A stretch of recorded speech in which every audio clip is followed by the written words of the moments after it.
Bel sekolah berbunyi nyaring, menandakan akhir dari jam pelajaran.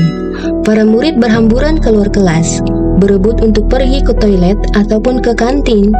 Di tengah keramaian itu, Wika dan Caca, dua sahabat karib, memilih untuk tetap berada di kelas.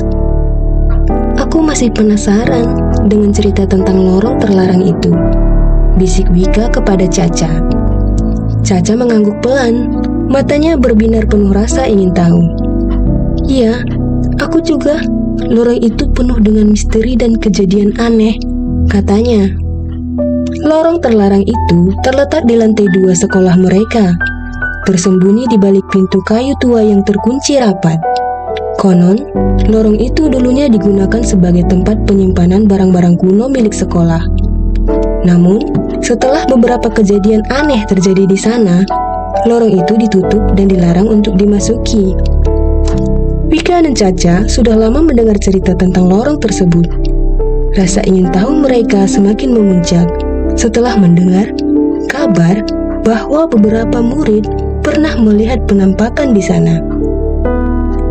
Kita coba cari tahu yuk, Wika berbisik semangat.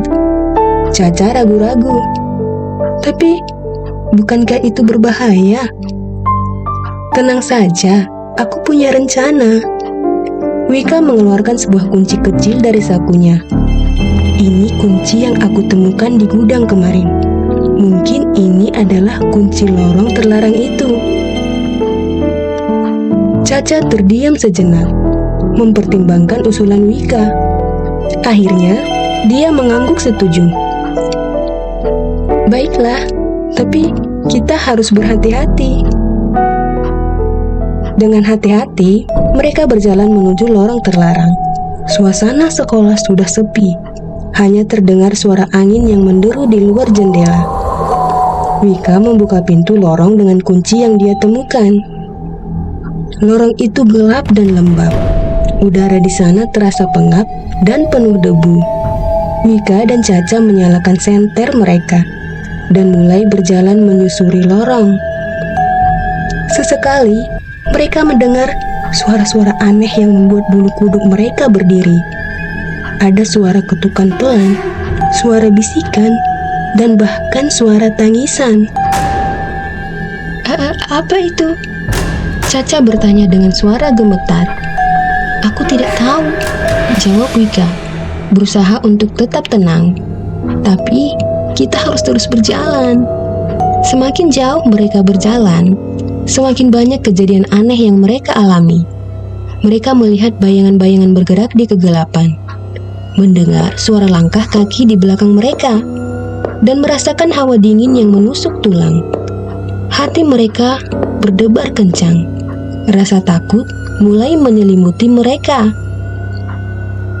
Tiba-tiba, mereka melihat sebuah ruangan di ujung lorong. Ruangan itu terang benderang, berbeda dengan lorong yang gelap gulita. Wika dan Caca memberanikan diri untuk memasuki ruangan itu. Di dalam ruangan itu, mereka menemukan sebuah buku tua yang terletak di atas meja. Wika membuka buku itu dan mulai membacanya. Buku itu berisi tentang sejarah lorong terlarang dan kejadian-kejadian aneh yang pernah terjadi di sana. Wika dan Caca membaca dengan penuh minat, berusaha untuk memahami misteri yang menyelimuti lorong itu. Setelah selesai membaca buku, Wika dan Caca akhirnya mengetahuinya. Ternyata, lorong terlarang itu dulunya adalah tempat tinggal seorang penyihir jahat.